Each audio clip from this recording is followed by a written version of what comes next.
திரு ஹபீஸ். முறைகேடுகளை தடுப்பதற்கு நடவடிக்கை எடுக்கப்பட்டிருக்கு. சிபிஐ விசாரணை ஒரு பக்கம் இருக்குது, தேர்வை ரத்து பண்ணிட்டாங்க, ஒரு தேர்வை ஒத்தி வச்சுருக்காங்க, ஒரு உயர்மட்ட குழு அமைச்சிருக்காங்க, பொது தேர்வுகள் 2024 சட்டம் நடைமுறைக்கு வந்திருக்கு. இவ்வளவுக்கு பிறகும் தேசிய தேர்வு முகமை மீது உங்களுக்கு நம்பிக்கை இருக்கா இல்லையா? இல்லை, எனக்கு இருக்கா இல்லையான்றதை விட வீதியில் நின்று போராடிட்டு இருக்கக்கூடிய மாணவர்களுக்கு நம்பிக்கை இருக்கா இல்லையான்றதான் கேட்கணும். அந்த நம்பிக்கை இல்லைன்றதுனால தானே அவங்க போராடிக்கிட்டு இருக்காங்க. இதுக்கு முன்னாடி திராவிட முன்னேற்ற கழகம் தான் இந்த நீட் போன்ற தேர்வுகள் மாணவர்களுக்கு எதிரானவை, மாணவர்களுடைய நலனுக்கு எதிரானவை நாங்கள் சொல்லிட்டு இருந்தோம்.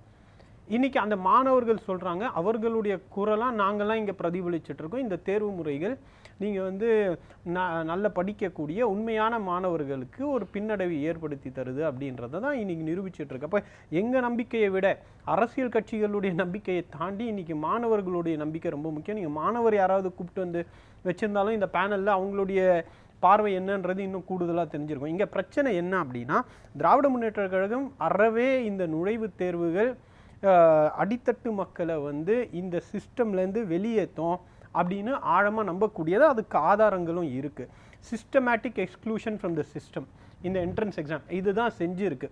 அதனால தான் நாங்கள் கொண்டு வந்து அந்த 2006 எங்கள் ஆட்சிக்கு வந்த பிறகு உங்களுக்கு அந்த நுழைவுத் தேர்வு ரத்து பண்ணதுக்கப்புறம் வந்து மாணவர்களுடைய எண்ணிக்கை கிராமப்புறங்கள்லேருந்து அரசு பள்ளியிலிருந்து தமிழ் வழியிலேருந்து கொஞ்சம் அதிகரித்தது.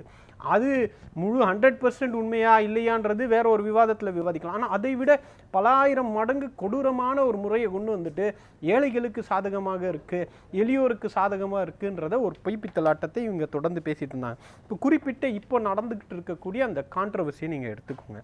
அதாவது நெடுஞ்செழியன் சார் சொன்ன மாதிரி இதில் வந்து ஒரு நீட்டில் ஒரு பிரச்சனை, யூஜிசி நெட்டில் ஒரு பிரச்சனை, சிஎஸ்ஐஆர்டி என்னன்னு இன்னும் வெளிப்படையாக தெரியல.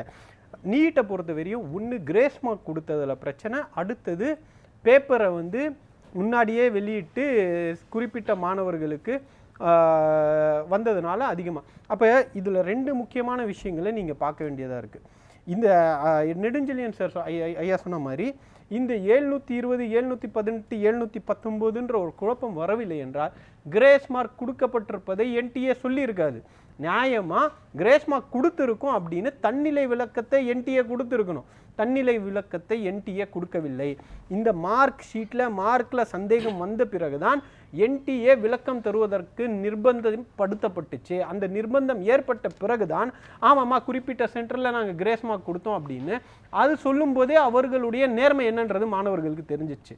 ஏங்க, ஒரு தேர்வுலேருந்து ஒரு குறிப்பிட்ட நாள்லேருந்து 10 நாள் முன்னாடி நீங்கள் தேர்தல் முடிவுகளோடு இதை வெளியிடுறீங்க. வெளியிட்டுட்டு நீங்கள் வந்து கிரேஸ் மார்க் கொடுத்ததை பற்றி பேசலை. அப்போ ஒரு பக்கம் பேப்பர் லீக் ஆகுது, ஒரு பக்கம் மார்க் போகுது. நெடுஞ்செழியன் சார் சொன்ன மாதிரி இங்கே நம்ம பசங்க போனால் காது மூக்குத்தி தாலியெல்லாம் கழட்டி வச்சுட்டு போன்றீங்க. ஆனால் அங்கே தேர்வு கிடைக்குது, ஒரு நாள் முன்னாடியே கொஸ்டின் பேப்பர் கிடைக்குது, காலியாக வச்சுட்டு போ, நான் ஃபீல் பண்ணுறேன்னு அங்கே இருக்கக்கூடிய சூப்பர்வைசர் சொல்கிறாரு. அப்போ இந்த முறையெல்லாம் என்ன சொல்கிறது? அப்போ திராவிட முன்னேற்ற கழகம் சொல்கிறது என்னென்னா, சென்ட்ரலைசேஷன் ஆஃப் எக்ஸாம்ஸ், ஒன்றியத்தை நோக்கி மையப்படுத்தி தேர்வுகள் நடத்தப்படுவது மாநிலங்களுக்கு ஆபத்தானது, மாநில மாணவர்களுக்கு எதிரானது. இப்போ தமிழ்நாட்டு மாணவர்களுக்கு என்ன பிரச்சனை? யூபியில் காப்பி அடிச்சுட்டு அவன் அதிக மார்க் வாங்கிட்டு ஆல் இண்டியா கோட்டாவில் வருவான். அவன் எங்களுடைய ஆல் இண்டியா கோட்டா இங்கே பறிக்கப்படுது இல்லை. எம்எம்சியில் இருக்கக்கூடிய ஆல் இண்டியா கோட்டாவில் யூபியில் காப்பி அடித்து மார்க் வாங்கினவன் வந்து என்னுடைய அரசாங்கம் நடத்தக்கூடிய அந்த கல்லூரியில் சீட்டு வாங்கிட்டு போகிறாங்க.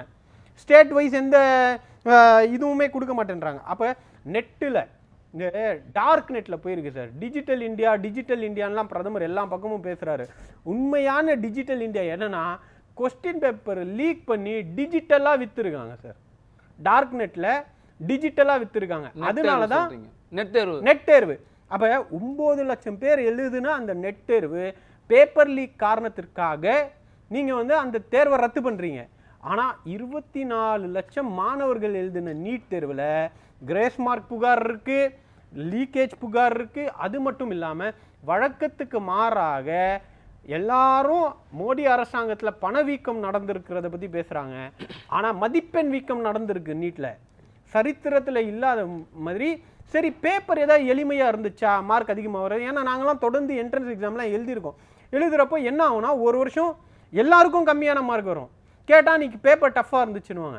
இன்னொரு பக்கம் அடுத்த வாட்டி பார்த்தீங்கன்னா கட் ஆஃப் எங்கேயோ போய் நிற்கும் பிஜியில். என்னன்னு கேட்டால் பேப்பர் ஈஸியாக இருந்துச்சுன்னுவாங்க.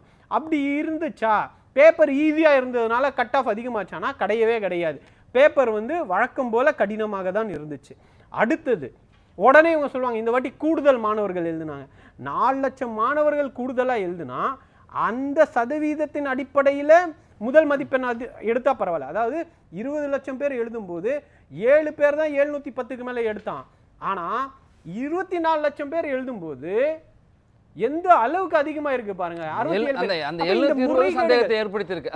இந்த சந்தேகங்கள் இருக்கும்போது நம்ம அடுத்த சுற்றுல விரிவா பேசலாம். இத நம்மளுடைய கோரிக்கை என்னன்னா என்டிஏவை டிஸ்மேண்டில் பண்ணிட்டு ஒன்றிய இன்ஸ்டிடியூட்ஸுக்கு அந்த இதுக்கெல்லாம் நீங்க தேர்வு நடத்திக்கோங்க.